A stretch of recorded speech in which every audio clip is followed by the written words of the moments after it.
The first time my family tried to steal from me, my grandmother was still warm in the ground. I'm not being dramatic. I'm Madison Cole. I'm 34, live in Columbus, Ohio.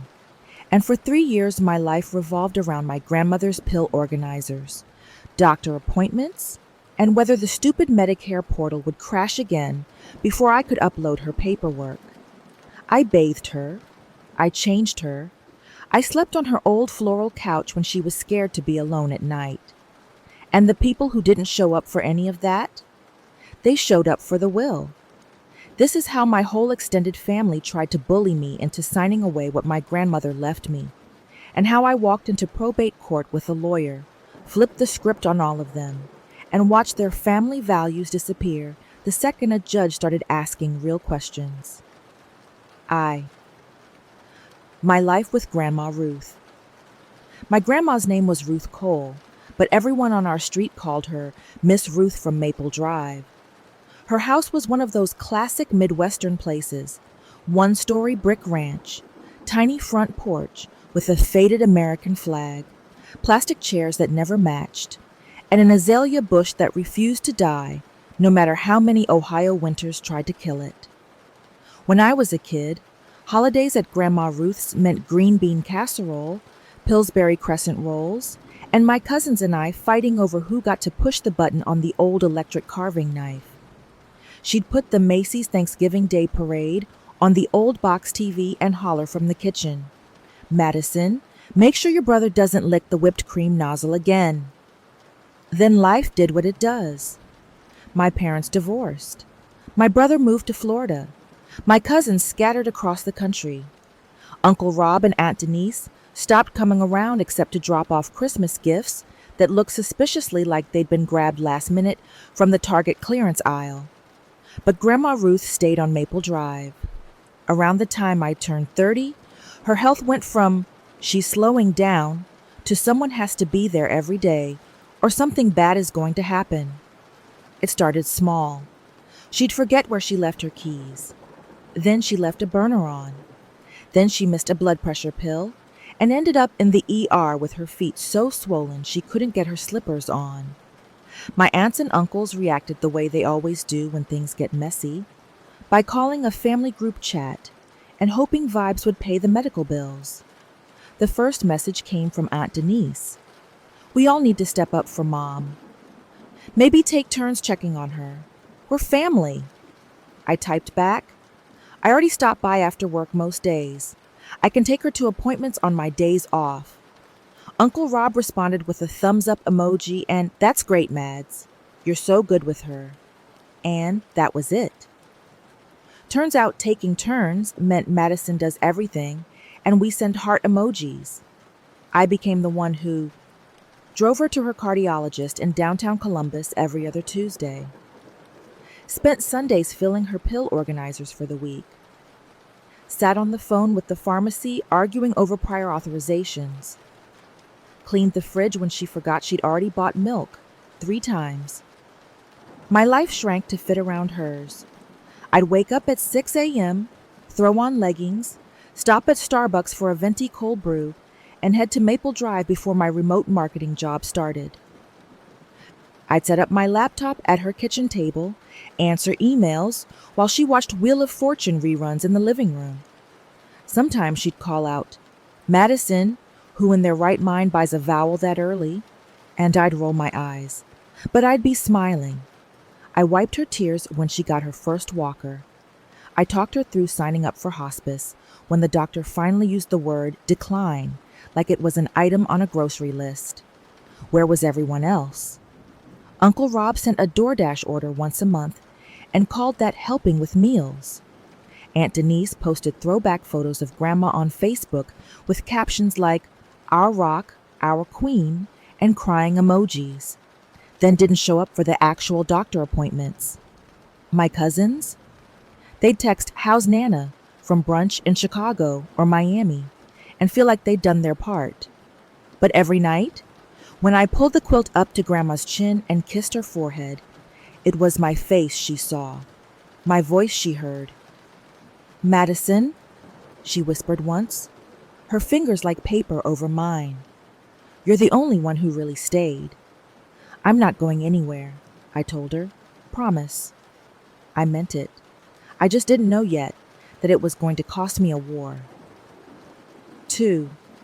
The last conversation. The night before she died, the hospice nurse had just left. The air in the bedroom smelled like rubbing alcohol and lavender lotion. The oxygen machine hummed like a sad little air conditioner. I sat on the edge of her bed, balancing a bowl of vanilla ice cream. Her request, even though she barely ate now. She took 2 tiny bites, then set the spoon down.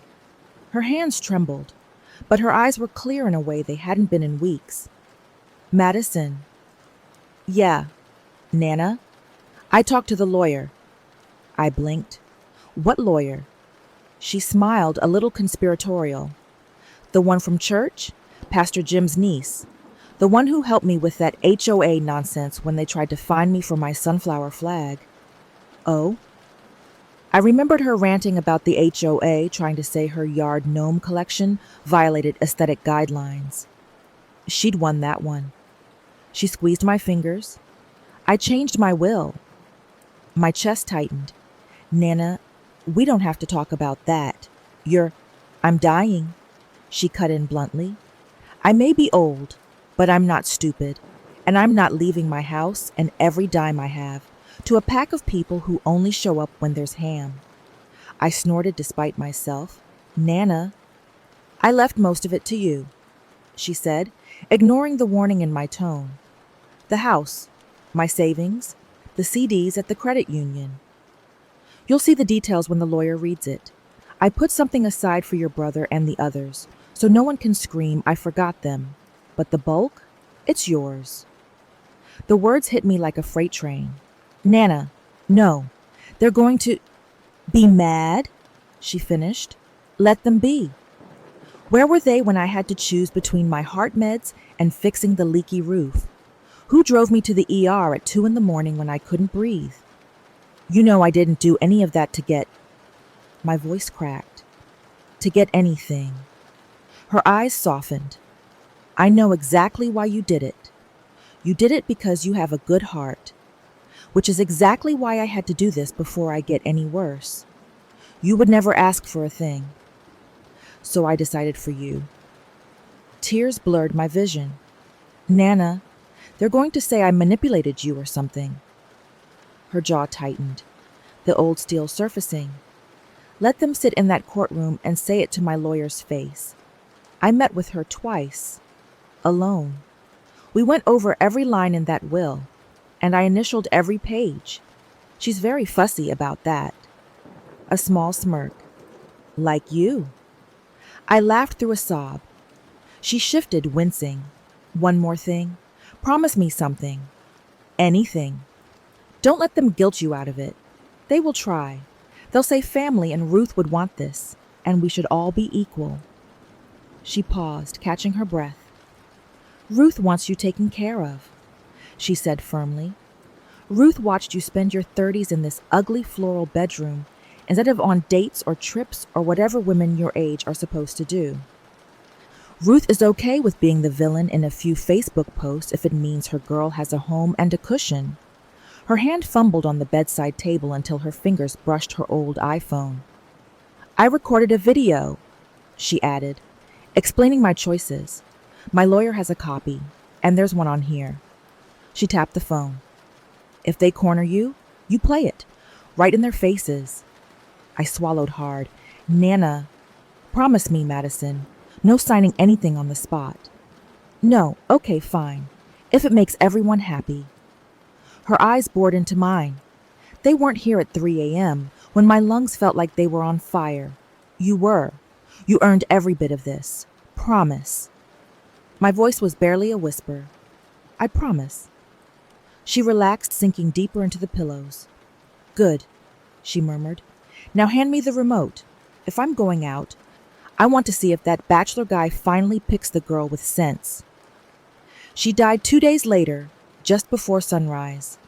I held her hand until it went cold, and as the funeral casserole started arriving, my phone buzzed with texts that all sounded the same.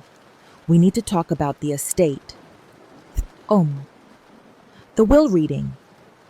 The will reading was set for the following Thursday at 10 a.m. at a small law office downtown, the kind in an old brick building with a creaky elevator and stale coffee in the waiting room.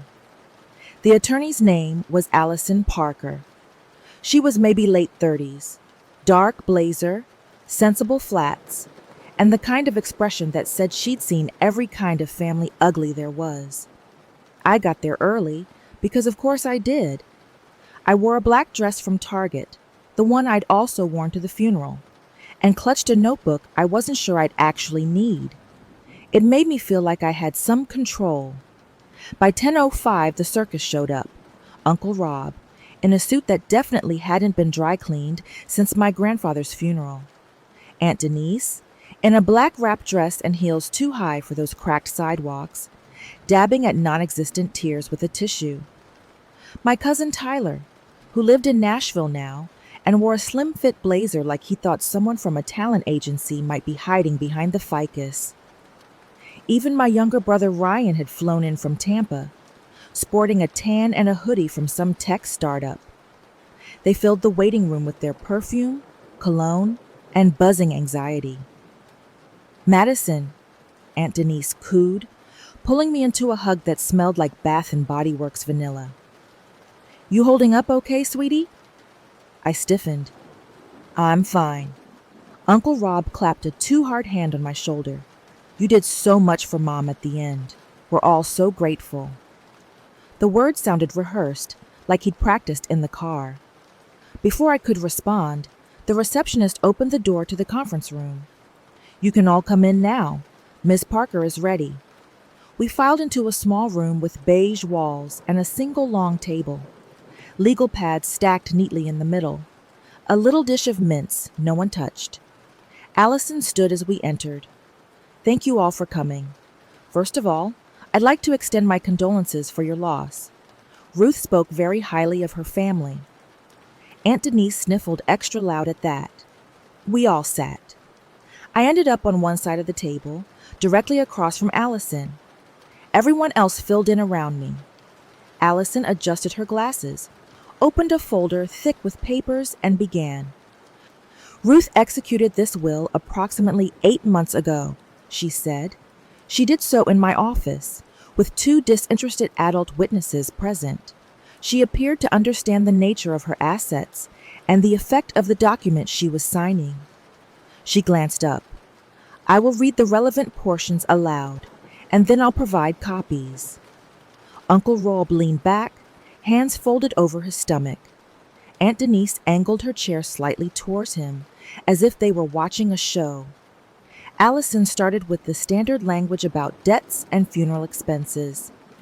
My mind drifted briefly to the GoFundMe Aunt Denise had made for the funeral costs, even though Grandma's insurance had covered almost all of it.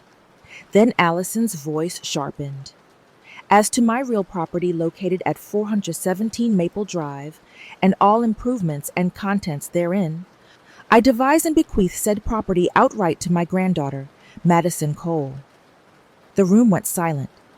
Then Tyler blurted, "Wait, the house? All of it?" Allison didn't flinch.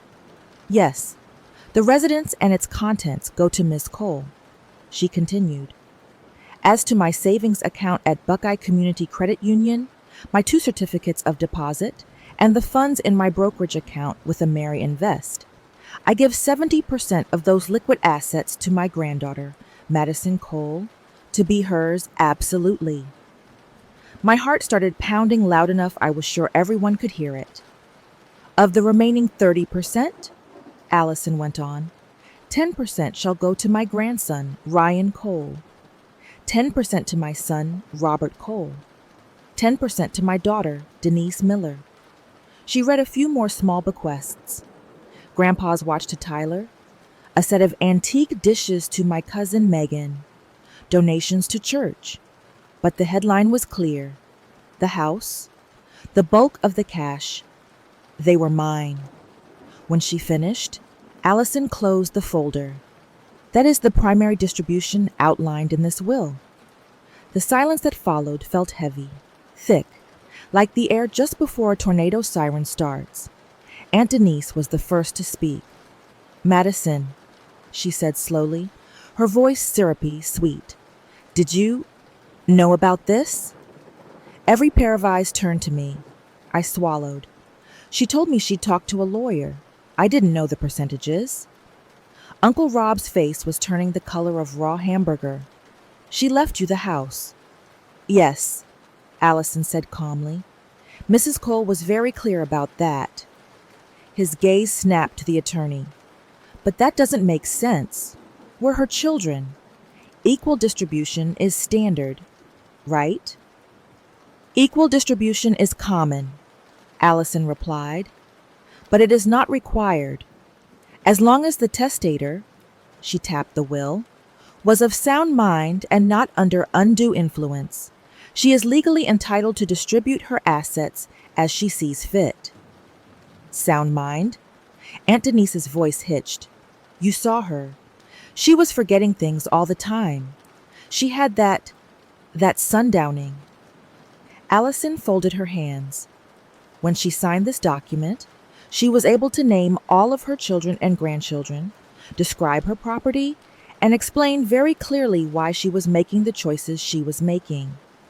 I made contemporaneous notes to that effect, which I can submit to the court if necessary. My brother Ryan spoke up for the first time, his tone trying to be light. "Look, I'm not trying to start drama, but 70% to one grandkid feels extreme." "No offense, Mads." "None taken," I lied. Allison slid copies of the will across the table. "You are all entitled to review this with your own counsel if you wish. This will be submitted to probate with the Franklin County Probate Court. If anyone intends to contest it, there are formal procedures for doing so." The words "contest it" seemed to light something in Aunt Denise's eyes. "We just want what's fair," she said, clutching her tissue. "Mom always said she believed in fairness." Allison's polite smile didn't move. Fairness can mean different things to different people. Mrs. Cole was very aware that Madison had been her primary caregiver for the last several years. She felt strongly that should be recognized. My cheeks burned. I hated that my care was suddenly some kind of bargaining chip. Uncle Rob's jaw clenched. "So what you're saying is, my mother was manipulated on her deathbed into giving everything to the granddaughter who happened to be there." The words sliced through me. "I didn't manipulate her," I said quietly. "I was there because no one else was." Tyler made a small scoffing noise. Allison's gaze sharpened. "Mr. Cole, if you're alleging undue influence, that is a serious accusation. You would need to provide evidence that—" "I'm not alleging anything," he snapped. "I'm stating facts. Mom wasn't herself, and now my kids are supposed to get nothing while Madison gets a free house?" "There it was. Dad," Tyler muttered, embarrassed. "You said you didn't care about the money. That was before I found out I'm getting 10% of whatever's left after they give everything to your cousin who lives 10 minutes away and couldn't be bothered to invite us over for Sunday dinner." I stared at him. "I invited you all the time. You always had a golf thing, or Tyler's showcase, or Denise's brunch." Aunt Denise held up her hands in a peace sign gesture. "Okay, everyone needs to calm down. This isn't what Mom would have wanted. She would want us to stick together." There it was, the first "what Mom would want" card on the table. Allison glanced at me, then at the rest of them. "Why don't you all take some time to process this? If you have further questions, my contact information is—" But they weren't listening, because their eyes weren't on Allison anymore. They were on me. IV. Tintan Ngia Talk? American Edition. The ambush started small. That afternoon, my phone lit up with a string of texts from Aunt Denise. "We should meet just as a family. No lawyers? We can figure out a fair plan together. How about dinner at Olive Garden on Saturday?" My treat. If that had been all, maybe I would have chalked it up to grief and awkwardness. But then Grandma's neighbor, Mrs. Martinez, texted me. Mija, your aunt just stopped by Ruth's. Said they're having a family meeting about the house. Be careful, okay? My stomach dropped. Saturday at Olive Garden, I walked in to find they'd already ordered a bottle of cheap red wine and an appetizer sampler. Tyler waved me over. Mads? Breadsticks? I slid into the booth next to Ryan. The vinyl squeaked under my dress. So, Aunt Denise said, folding her napkin with forced cheerfulness, we're all raw right now, emotions high, but we're family. She looked around the table as if daring anyone to disagree. We can figure this out like adults. Uncle Rob nodded vigorously. Exactly. No need to drag outsiders into this. By outsiders, he meant Allison, the lawyer my grandmother had specifically chosen. I took a sip of water. What exactly are we figuring out? Aunt Denise reached into her purse and pulled out a manila envelope. Alarm bells blared in my head. Your grandma's estate is substantial, she said carefully. Between the house and the accounts, none of us expected her to have that much tucked away. She lived like she was broke, Tyler muttered. Who knew she had investments? Your grandmother believed in saving, I said. She also had CDs from when Grandpa was alive. He did the union thing, remember? And we're so grateful, Aunt Denise said quickly. The thing is, Madison, no one is saying you don't deserve something. Of course you do. But you're young, you're working, you can always make more money. Your dad and I, her eyes glistened. This was supposed to be our safety net. I stared at her. Nana literally told Allison she wanted me to have the house and most of the savings because I've been supporting her. There's notes in the file. We're not trying to override that, she lied. We just want to adjust things so everyone gets a fair share. Uncle Rob chimed in. Here's what we're thinking. The house goes in a family trust. That way, no one person controls it. We can decide together whether to sell it, rent it out, whatever. Income gets split equally. Makes sense, right? My brother shifted uncomfortably next to me. I mean, that sounds fair in theory, but it's not what she wrote. Tyler leaned forward. Dude, do you really want to be the cousin who keeps a whole house while everyone else gets crumbs? You're not that person. Guilt prickled at my skin. Maybe I was being selfish. But then I remembered Grandma's swollen ankles, her shaky voice, her begging me not to sign anything. Can I see what's in the envelope? I asked. Aunt Denise brightened. Of course, sweetie. We had a friend of a friend help draw something up. Nothing official yet. Just a memorandum of understanding. She said the last part like it tasted sophisticated in her mouth. She slid a stack of papers across the table. The top sheet was titled, Family Estate Agreement. Ruth Cole. I scanned the first paragraphs, legal-ish wording. A lot of whereas and heretofore. Then my eyes landed on the key section. Madison Cole hereby agrees to disclaim and reassign any and all rights, title, and interest she may have in the real property located at 417 Maple Drive, and to transfer such rights into the Cole Family Trust. My throat went dry. This isn't just an agreement, I said slowly. This is me giving up the house. Aunt Denise smiled too fast. Temporarily, honey. It's just so the trust holds it for all of us. You'll get your share. We're thinking maybe 25% for you. That's very generous, considering the original will. That leaves 75% split between you, Uncle Rob, and Ryan, I asked. Ryan frowned. Wait. You said I'd get an equal share. You will, Aunt Denise said smoothly. Equal with us. Your blood. And I'm not? I asked. Silence. Uncle Rob cleared his throat. Look, it's not about that. It's about generations. The house has been in the family since your grandfather bought it. It's a legacy.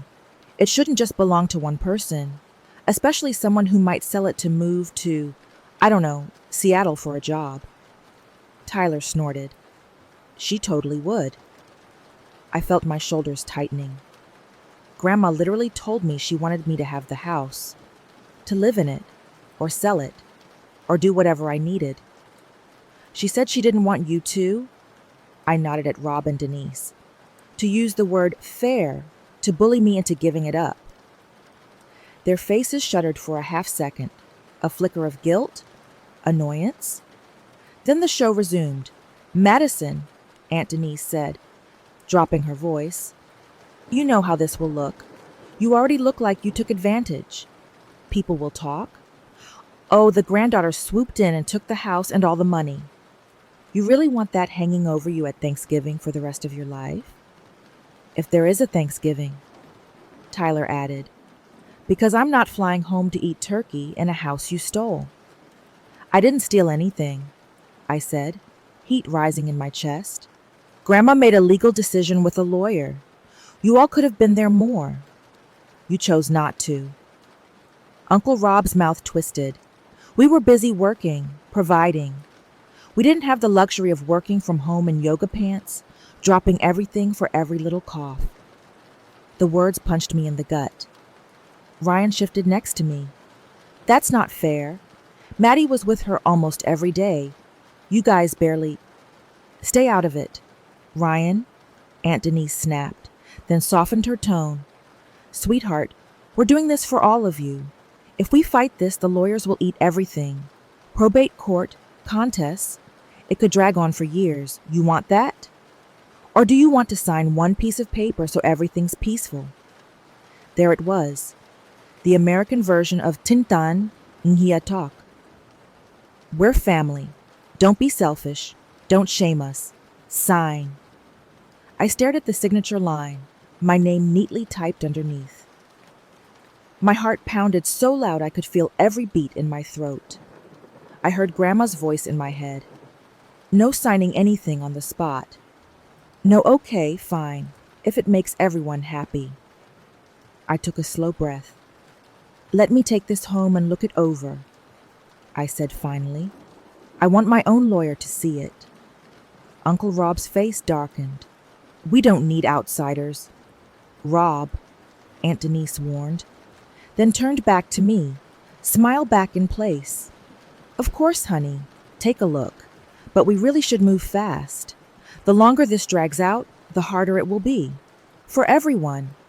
Tyler muttered, no pressure, though. Just loud enough for me to hear. I slid the papers back into the envelope and set it beside my plate. Okay, I said. I'll be in touch. They all visibly relaxed, as if I'd already agreed. They had no idea that the first thing I did when I got home was open my laptop and Google Probate Lawyer Franklin County Free Consultation. V. Allison 2.0 and Grandma's video. Walking back into Allison Parker's office alone felt different than the will reading. Less like stepping into a firing squad, more like stepping into an exam room. She greeted me with a firm handshake and a glass of water. I'm glad you came in, Madison. I had a feeling your family might not take your grandmother's decisions well. I handed her the manila envelope. Understatement of the year. She slid the papers out, skimmed the first page, then flipped through with growing impatience. When she reached the signature line, she actually let out a short, humorless laugh. Oh, this is cute, she said. Cute? I repeated. It's an attempted estate grab disguised as a family agreement. She tapped a paragraph with her pen. If you sign this, you are effectively disclaiming your inheritance and reassigning it to a trust they control. There's no guarantee you'd ever see your so-called share. They could decide to borrow against the house, let it fall into disrepair, or sell it, and justify any distribution they want as expenses.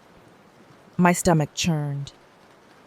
They made it sound like just a formality, like I'd still own. You'd own nothing, she said flatly. The trust would own the house.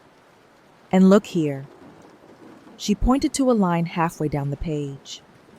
They even have you waiving your right to contest past or future distributions. Which means, if they screw you over, you've voluntarily given up your right to challenge it in court. The paper blurred in my vision. So this is bad. It's terrible, she said. Legally sloppy, but terrible. The good news is, you haven't signed it. And based on your grandmother's will, you don't need to sign anything at all to get what she left you. Probate will handle the transfer. I exhaled for what felt like the first time all week. They said if I didn't sign, they'd contest the will, that lawyers would take everything. Allison nodded slowly. They can try to contest, yes, but they'd need grounds. We have my notes from her capacity assessment. We have dated records of our meetings, and, she tilted her head, your grandmother mentioned a video, didn't she? My heart lurched. She said she recorded one, gave you a copy. There's also one on her phone. Allison opened a drawer, pulled out a USB drive, and plugged it into her computer. She asked me to keep this on file in case of exactly this scenario. She said, "Would you like to watch it?" I swallowed around the lump in my throat. Yes. She clicked. The screen flickered, and suddenly there was Grandma Ruth, sitting upright in Allison's conference chair, wearing her favorite pink cardigan, glasses perched on her nose. "Is it on?" she asked off camera. "Yes, ma'am," Allison's voice replied. "Whenever you're ready." Grandma looked straight into the camera. "Well," she said, "if you're watching this, it means some of my relatives have opinions about my will. So let me make this plain." She folded her hands in her lap. I, Ruth Cole, am not confused. I may forget where I put my reading glasses, but I know who showed up when it mattered. My granddaughter Madison has been the one taking care of me.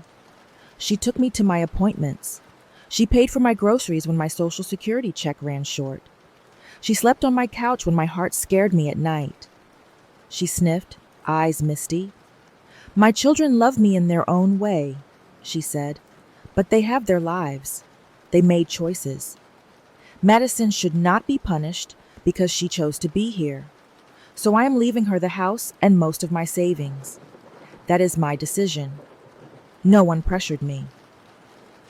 No one put ideas in my head. If they tell you otherwise, they're lying or they're angry." She leaned closer to the camera, eyes suddenly sharp. "And if anyone dares to guilt her into signing anything to keep the peace, you tell them Ruth said absolutely not. Peace built on bullying is not peace. It's cowardice. My girl has earned her rest. Let her have it." The video ended on her stern face. I wiped my cheeks with the back of my hand. She really said all that. "She did," Allison said quietly, "and it's time-stamped, witnessed, and notarized as a statement. The court doesn't have to consider it, but most judges will give it weight as evidence of her intent and mental clarity." I sat back, the shakiness slowly replaced by something else, anger, resolve. "So what do I do?" I asked. "With the trust, the threats, all of it?" Allison's eyes met mine. "You stop playing defense," she said. "You tell them you will not be signing anything. You let them file whatever garbage objections they want. And when we go to the probate hearing, you show up with counsel and your grandmother's video." I hesitated. Won't they just say the video is fake? Or that you coerced her? Or that I don't know, filmed it and deep faked it or something? Allison actually smiled. "They can say whatever they want. The question is what they can prove. And from what I've seen, they have emotional manipulation and entitlement. We have documentation." She slid the trust papers back into the envelope and pushed it toward me. "Keep this," she said. "Do not sign it. Do not mark it up. It's better for us if it stays exactly as is. It shows intent. Intent? Intent to pressure you into giving up your inheritance, she said, which a judge is going to love hearing about. My palms were damp, so I just tell them no, and then wait for court? She considered me carefully. They're going to escalate. Threats, guilt, maybe even trying to get you alone with more papers. Are you ready for that? I thought of Grandma's raspy voice. Promise me. No, okay, fine if it makes everyone happy. I straightened my shoulders. I'm ready, I said. For the first time since the funeral, I meant it. 6. The meltdown before the hearing. The probate hearing was set for a Tuesday morning a month later. In that month, my family went from concerned and sad to full-on mob. First came the text storm. Rob, we're really disappointed you're dragging this out. Denise, honey, this isn't like you. You've always been such a peacemaker. Tyler, Grandma would be heartbroken you're making this about money. When I didn't respond, the call started. I let them go to voicemail. Then came the surprise visit. It was a rainy Saturday. I was in leggings and a hoodie, hair in a bun, knee-deep in a closet clean out at Grandma's, my house. I'd been sorting her clothes into donate and keep piles, the TV playing some mindless HGTV show in the background. The doorbell rang. Expecting Amazon, I patted down the hallway in socks and opened the door. Uncle Rob, Aunt Denise, and Tyler stood on the porch, rain dripping off their umbrellas onto the welcome mat that still said, "Bless this mess." My chest tightened. You can't just show up. We texted, Aunt Denise said, stepping forward uninvited. You didn't answer. What choice did we have? I blocked the doorway. You have the choice to respect boundaries. Tyler rolled his eyes. Since when do you talk like a TikTok therapist? We're family, Maddie. There it was again, the magic word they thought could unlock any door. We're not doing this, I said, not without my lawyer present. Uncle Rob bristled. Good God, listen to yourself. Lawyer this, lawyer that. We're just here to talk, face to face, like human beings. Aunt Denise put a hand on my arm, nails digging in just a little. Sweetie, please, let us in. We brought coffee. She held up a cardboard tray of Starbucks cups like peace offerings. For half a second I wavered. Old habits die hard. Then I saw the edge of more papers peeking out of Denise's oversized handbag. I stepped back, but not to let them in. To grab my phone from the console table. I'm happy to talk on the porch, I said, but I'm recording this, just so we're all clear. Their expressions shifted. Guilt, annoyance, fear. What, you don't trust us? Tyler scoffed. I hit record. Honestly? No. Uncle Rob's face went beet red. This is ridiculous. You're treating us like criminals. Then you should have no problem with the record, I said. He clenched his jaw, breathing hard. Fine. You want to do it this way? Here it is. We spoke to a lawyer, too. He says if we can show Mom was not in her right mind, we can contest the will. He says the court will see you as a caregiver with undue influence. You know what that means, Madison? It means you could lose everything. The house, the accounts, all of it. Aunt Denise jumped in. We don't want that. We don't want to fight. But we will if you keep forcing our hand. We're giving you an off-ramp. Sign the trust agreement. We don't file anything. And we all move on. You keep 25% of the house sale. That's a huge amount for someone your age. Plus your 70% of the savings, Tyler added. We'd only reduce that a little to make it even. You'd still walk away with something. The rain drummed on the porch roof. My phone felt heavy in my hand. You're threatening to try to take everything, unless I agree to give up most of it now, I said. Do you hear yourselves? Aunt Denise's eyes filled with tears right on cue. We're just trying to make this right. This isn't what Mom would have wanted. She told me once, years ago, that she believed in splitting everything equally among her children. Funny, I said, because 8 months ago, sitting in a lawyer's office, she said on video that she wanted me to have the house and most of the money, that she was not confused, that anyone who said otherwise was lying or angry. Their faces froze. Tyler blinked. What video? I shrugged. You'll see.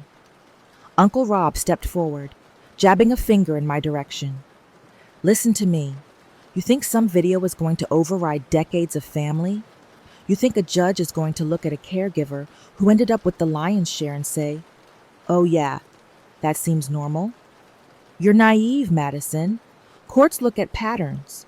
They'll see a lonely old woman and a granddaughter who needed a leg up, and they'll fill in the rest. Heat flared in my chest. I have text messages, I said evenly. From you, thanking me for taking Mom to appointments you were too swamped to attend. I have your Facebook post praising me as an angel and a saint for being there. I have bank records showing I paid her utility bills when she fell behind from my own account. Do you really want all of that written to the record? Their eyes flickered. For the first time, I saw it. Their fear, not of losing Grandma, of losing the narrative. Aunt Denise dropped the coffee tray onto the porch railing, cups sloshing. You are being so ungrateful, she hissed. We changed your diapers. We took you school shopping. We gave you Christmases. And this is how you repay us? Something in me snapped. No, I said, voice steady. Grandma gave me Christmases. You gave me Target gift cards and left early to hit the mall. You all had 30 years to build a relationship with her. You chose golf trips and brunches. I chose this house and her oxygen machine and the smell of hospital antiseptic in my hair. Do not pretend we loved her the same way. Their faces hardened. We'll see you in court, Uncle Rob said finally. Bring snacks, I replied. He jerked back as if I'd slapped him. They turned and stomped off the porch, muttering. As they reached the sidewalk, Tyler spun around. When this all blows up in your face, he shouted, don't come crying to us. You'll have no family left. The screen door swung shut behind me. I locked it. And for the first time in my life, the idea of having no family left felt less like a threat and more like a promise. 7th, probate court. Probate court is not glamorous. If you're picturing some dramatic mahogany courtroom from a legal drama, forget it. The Franklin County Probate Court is beige tiles, fluorescent lighting, and a waiting area with chairs that feel like they were ordered in bulk off a government catalog website. The morning of the hearing, I wore a navy blazer over a white blouse, black slacks, and flats. Allison had told me, dress like you're going to a serious job interview. She met me in the lobby, carrying a neat file folder and a comb I tried to borrow. You ready? She asked. No, I said honestly, but I'm here. That's half the battle, she said, and led me through security. In the hallway outside courtroom 3B, I spotted them. Uncle Rob, in the same ill-fitting suit. Aunt Denise, in a navy dress this time, clutching a fake leather portfolio like it contained the Constitution. Tyler, in a too-tight dress shirt with no tie. Ryan, standing slightly apart from them, eyes down, hands shoved deep in his pockets. I caught his eye. He gave me a tiny, apologetic half smile. Their attorney was easy to spot. A man in his 50s with a cheap briefcase and a loud tie. The kind of lawyer you find on a bench ad with a slogan like, "We mean business." He glanced at me, then at Allison, and something in his gaze shifted, an internal recalculation. So that's who she hired. We were called into the courtroom, a square room with pale walls, an elevated bench, and a state flag drooping in the corner. The judge, a woman in her early 50s with sharp eyes and a calm presence, took the bench. Good morning, she said, voice echoed by the microphone. We're here on the matter of the estate of Ruth Cole, case number. She rattled off digits. We have a petition to admit the will, and we have objections filed by the decedent's children, Robert Cole and Denise Miller. Counsel, please identify yourselves for the record. Allison stood. Allison Parker for the proponent of the will. Madison Cole, Your Honor. The bench ad lawyer rose. David Larkin for the objecting heirs, Robert Cole and Denise Miller. The judge nodded. Thank you. I've reviewed the pleadings and the will. Mr. Larkin, you've alleged that the decedent lacked testamentary capacity and that the will was the product of undue influence by the primary beneficiary, Ms. Cole. Is that correct? Larkin straightened. Yes, Your Honor. And Ms. Parker, you're asking the court to admit the will as drafted? Yes, Your Honor, Allison replied. We contend that Mrs. Cole had full capacity when she executed the will, and that there is no evidence of undue influence beyond the objector's speculation. The judge sighed the sigh of someone who had seen this movie many times. All right, she said. Mr. Larkin, you may proceed. He launched into a speech about a frail elderly woman, cognitive decline, and a granddaughter who suddenly ended up with a disproportionate share of the estate. He called Aunt Denise to the stand first. She walked up, swore to tell the truth, and perched on the witness chair like she was auditioning for Sad Mother in a Hallmark movie. Ms. Miller, Larkin began, how would you describe your mother's mental state in the last year of her life? Oh, she was declining, Denise said, voice trembling. She would forget conversations, misplace things, call people by the wrong names. It was heartbreaking. Did she ever express to you an intention to divide her estate equally among her children? She nodded vigorously. Many times. She always said she believed in fairness. And were you surprised to see a will that left the majority of her assets to one grandchild? Shocked, she said. It didn't sound like her. What about the relationship between your mother and Madison? Did you observe any dependence? Oh, Madison was with her all the time, Denise said. She controlled her medications, her appointments, her visitors. If we wanted to see Mom, we had to go through Madison. That was not true, but it sounded just plausible enough to sting. Did your mother ever mention feeling pressured? Larkin asked. No, Denise said, tears spilling now. But she was so afraid of being a burden. I could see it in her eyes. She would have done anything to avoid conflict. She was vulnerable.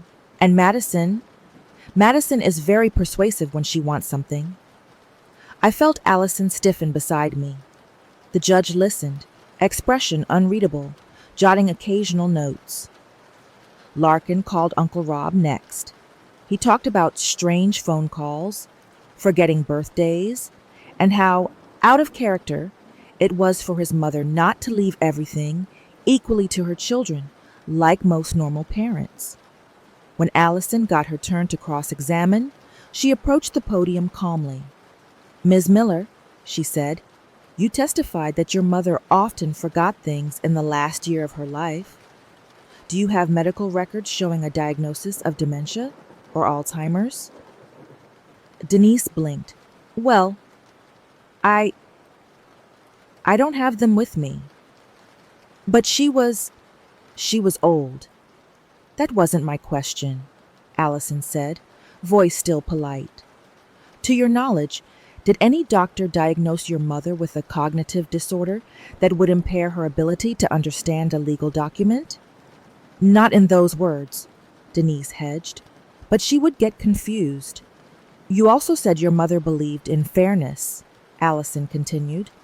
Is it your position that fairness can never mean recognizing the efforts of one caregiver over others? Well, we all loved her, Denise said weakly. Yes, Allison said, but who took her to the cardiologist every other Tuesday? Denise's mouth tightened. Madison did, because she lived closer. Who spent the night when your mother was afraid to be alone after a fall? Madison, she muttered. Who paid her utility bills when she fell behind? Silence. Would it surprise you to learn, Allison said, that we have bank records documenting payments from Ms. Cole's personal account to your mother's electric company, water company, and pharmacy? Denise's eyes flashed. She never told us that. So your expectation, Allison said, is that you should receive an equal share of the estate, despite doing less of the day-to-day care and contributing less financially. Is that correct? Larkin objected. Argumentative, Your Honor. The judge raised an eyebrow. Sustained. Ms. Parker, rephrase.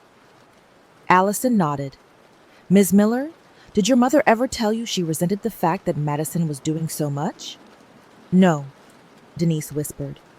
Did she ever tell you she felt pressured by Madison regarding her will? No. Thank you. No further questions. Uncle Rob did not fare much better. Allison brought up his text calling me a saint and a lifesaver, which he tried to pass off as just expressions. Then it was my turn. Ms. Cole, the judge said, please take the stand. My legs felt like jelly as I walked up. I raised my hand, swore to tell the truth, and sat down. Larkin approached like a shark smelling blood. Ms. Cole, he began, you were your grandmother's primary caregiver, correct? Yes, I said. How often would you say you saw her? Almost every day in the last year, I replied. Sometimes multiple times a day. And during that time you had access to her medications, her mail, her phone? Yes, I said cautiously, as part of helping her manage her life. He nodded like he'd landed a point. Would you describe your grandmother as dependent on you? Yes, I said, because she was 91 and physically frail. She needed help. And you knew, he pressed, that she had a house that was paid off, and savings and CDs. I knew she had a house, I said. She'd lived in it my whole life. I didn't know the exact amounts in her accounts until after the will was read. But you understood there was value there, he said. You understood that if she left it to you, you'd be in a much better financial position. Yes or no?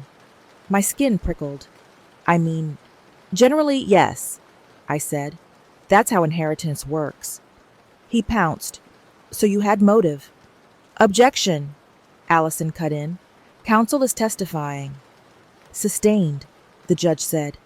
Mr. Larkin, please stick to questions. He changed tactics. Did you ever discuss your grandmother's will with her before she met with Ms. Parker? He asked. She brought it up once, I said.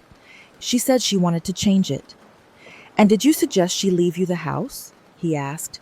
No, I said. I told her we didn't have to talk about it. She insisted. Did you drive her to Ms. Parker's office? Yes, I said. She asked me to drop her off and pick her up later. I waited in the car. He looked at the judge, then back at me. You didn't go into the meeting? No, I said. Ms. Parker doesn't allow beneficiaries in the room when wills are drafted. Larkin's jaw tightened. He clearly hadn't wanted me to know that detail. He stared at his notes, then tried one more angle. Ms. Cole, he said, do you love your grandmother? My eyes burned. Yes. Would you say she trusted you more than anyone else? Yes, I whispered. And if she believed that giving you most of her estate would make you happy, do you think she would have done it, even if it wasn't truly what she wanted? The question sat there, heavy and manipulative. I think, I said slowly, that my grandmother was stubborn. If she didn't want something, she didn't do it. Ask anyone who ever tried to get her to stop bringing 3 pies to Thanksgiving. A few people in the courtroom chuckled. Even the judge's mouth twitched. Larkin scowled. No further questions. All right, the judge said. Ms. Parker? Allison stood, a glint in her eye. We'd like to introduce a piece of evidence, Your Honor. A video recorded in my office the same day Mrs. Cole executed her will. in which she explains her reasoning in her own words. Larkin immediately objected. Hearsay, Your Honor. Unreliable. Prejudicial? The judge held up a hand. Let me see it. Allison approached the bench, handed up a USB drive, and waited while the court clerk fiddled with the laptop connected to a small screen mounted on the wall. The video flickered to life, and there she was again. Grandma Ruth, in her pink cardigan, glasses, hair done by Mrs. Martinez, the neighbor. Is it on? She asked. Yes, ma'am. Whenever you're ready, Allison's previous voice said. We watched the same message I'd seen in Allison's office, but now it was in a courtroom, on the record. My granddaughter Madison has been the one taking care of me. She took me to my appointments. She should not be punished because she chose to be here. I am leaving her the house and most of my savings. No one pressured me. No one put ideas in my head. If they tell you otherwise, they're lying or they're angry. Peace built on bullying is not peace. My girl has earned her rest. Let her have it. The room was so quiet, you could hear the hum of the fluorescent lights. When the video ended, the judge sat back, steepling her fingers. Mr. Larkin, she asked, this appears to be your decedent in the office of a licensed attorney, explaining her wishes. Do you have any evidence that this video is doctored, or that Ms. Parker somehow coerced her into making these statements? Larkin floundered. Well, Your Honor, we haven't had an opportunity to have the video forensically examined. You filed your objection 6 weeks ago, the judge said sharply. This video was disclosed to you 4 weeks ago. Did you make any attempt to have it examined? He swallowed. Not yet, Your Honor. But the point remains. The point, she interrupted, is that your client's entire case rests on the idea that their mother was confused and manipulated. What I see is a woman who knows who her granddaughter is, knows the nature of her assets, and articulates a clear and rational reason for favoring the person who provided the most care. She turned to Denise and Rob. Do you have any evidence, medical records, witness testimony, anything, showing that your mother lacked capacity on the date she signed this will? Denise and Rob looked at each other, panicking silently. We just know she was forgetful, Rob stammered. She called me by the dog's name once. The judge's face remained impassive.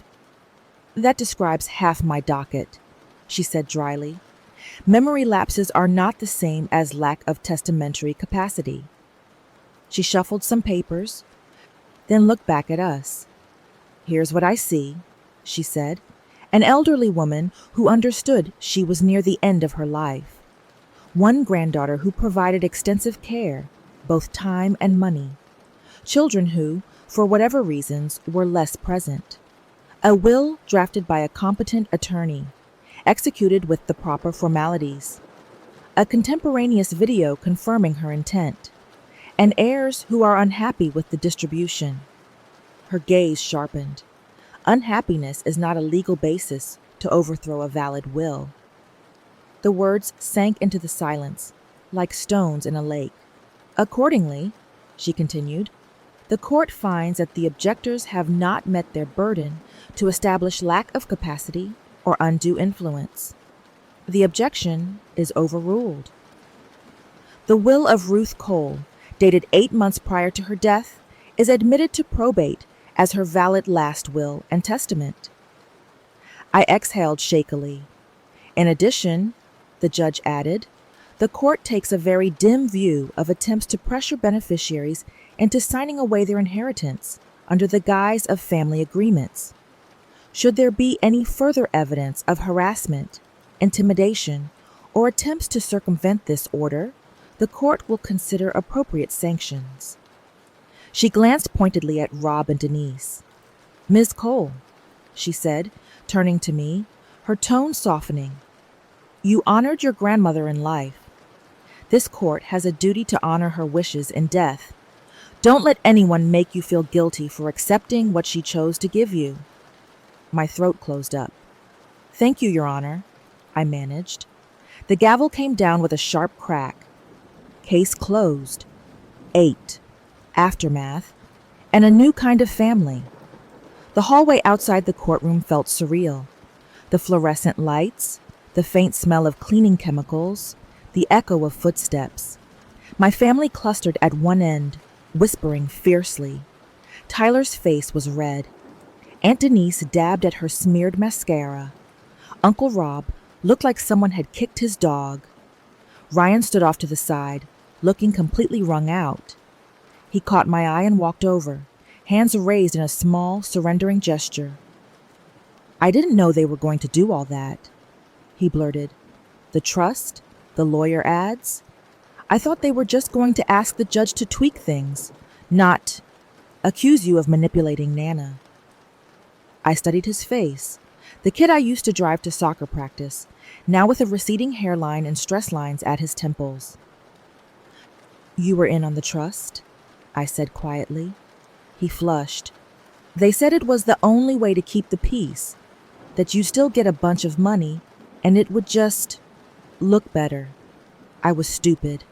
I'm sorry. Behind him, I could feel the others watching us, weighing whether to swoop in. Your apology doesn't change what they tried, I said, or what you didn't stop. He swallowed. I know. I just didn't want to pick a side. Not picking a side is picking a side, I said. His shoulders sank.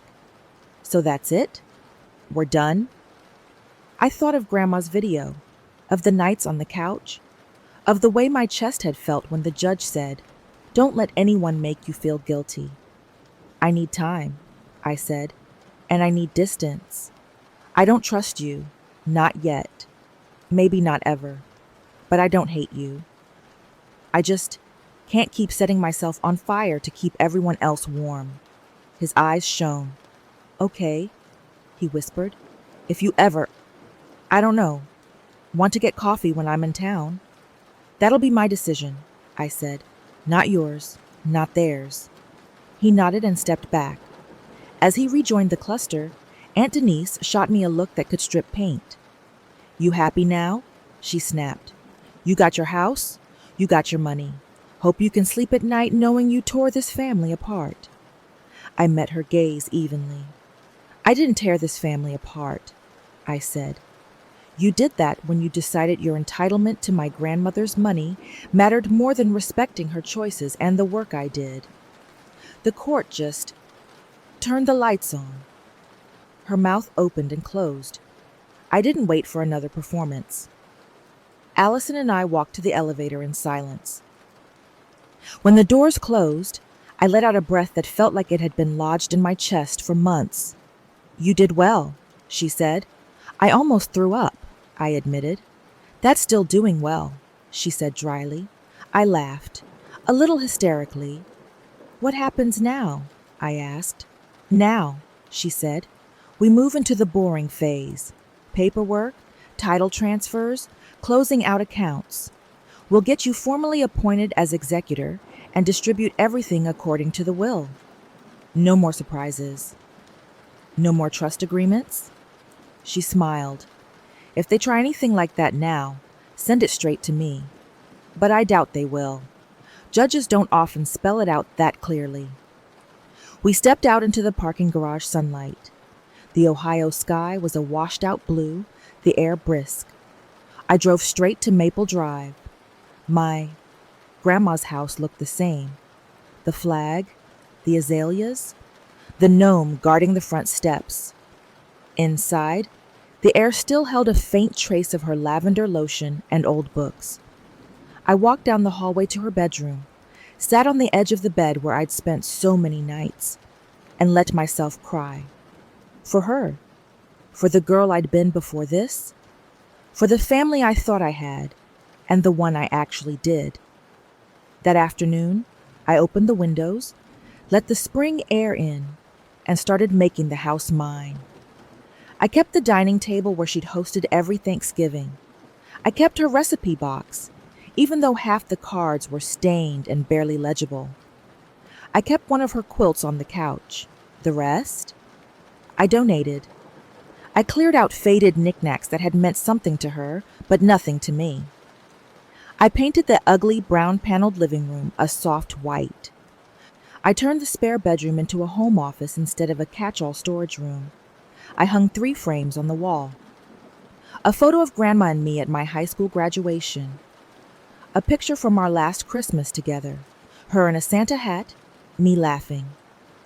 A printed still from the video, her in that pink cardigan, eyes sharp and proud. Over the next months, the practical stuff fell into place. The court documents came through. The house title shifted to my name. The accounts were distributed. I paid off my lingering student loans. I set aside a chunk for emergency savings. I made an appointment with a financial planner to talk about investing. I also did something that felt even scarier than court. I made my own will. I sat in Allison's office again, this time on the other side of the desk. I don't want anyone doing to my assets what my family tried to do to Grandma's, I said. If I leave things to someone, I want it to be clear why. We drafted a document that left the house to whichever person had been my primary caregiver, if I ever needed one. If not, it went to a domestic violence shelter in town that maintained transitional housing for women starting over. Are you sure? Allison asked. Yes, I said. If there's one thing I learned from all this, it's that love and caregiving are worth more than blood and brunch photos. I also started therapy, because underneath the legal drama was something quieter and uglier. The fact that for years, I had taught my family that my boundaries were negotiable, that if they pushed hard enough, I'd fold. My therapist, a woman in her 40s who wore cardigans and Converse and had a jar of fidget toys on her desk, listened as I spilled everything. At the end of our second session, she said, "You know what impresses me most? Not that you won in court, but that you were willing to be the bad guy in your family's story, to be the hero in your own." The words lodged somewhere deep, hero in my own story. I started building a new version of family. Neighbors who dropped off casseroles that weren't about obligation, but about genuine care. Friends who helped me repaint the kitchen in exchange for pizza and wine. A coworker who lost her mom last year, who texted me on death anniversaries and said, "If you want to skip Mother's Day brunch posts this weekend, we can go hike instead." One evening, as the sun set over Maple Drive and the azaleas glowed pink in the light, I sat on the porch with a mug of tea and scrolled through my phone. There, in my deleted items, was the trust agreement. For a second, I hovered over it. Then I grinned and hit permanently delete. Goodbye. Guilt contract. Hello, freedom. If you're listening to this and thinking, I would have just signed to keep the peace, I get it. I was that person too. But here's what I know now. Peace that depends on you disappearing is not peace. Family that only shows up when there's something to grab is not family. Love that demands you sign away the things you've earned is not love. My grandmother saw me. She saw the hours, the exhaustion, the way my life had shrunk to make room for her, and she chose to honor that. Her last act was not a mistake, not senility, not manipulation. It was gratitude. And the bravest thing I did was accept it. So if you ever find yourself in a conference room, or a hospital room, or a probate court where people who never showed up are suddenly demanding, "What's fair?" I hope you remember this. You are allowed to say no. You are allowed to protect what you've built. You are allowed to honor the person who chose you, even if it makes everyone else uncomfortable. Grandma Ruth's will didn't just leave me a house. It left me a backbone. And I'm not signing that away for anyone.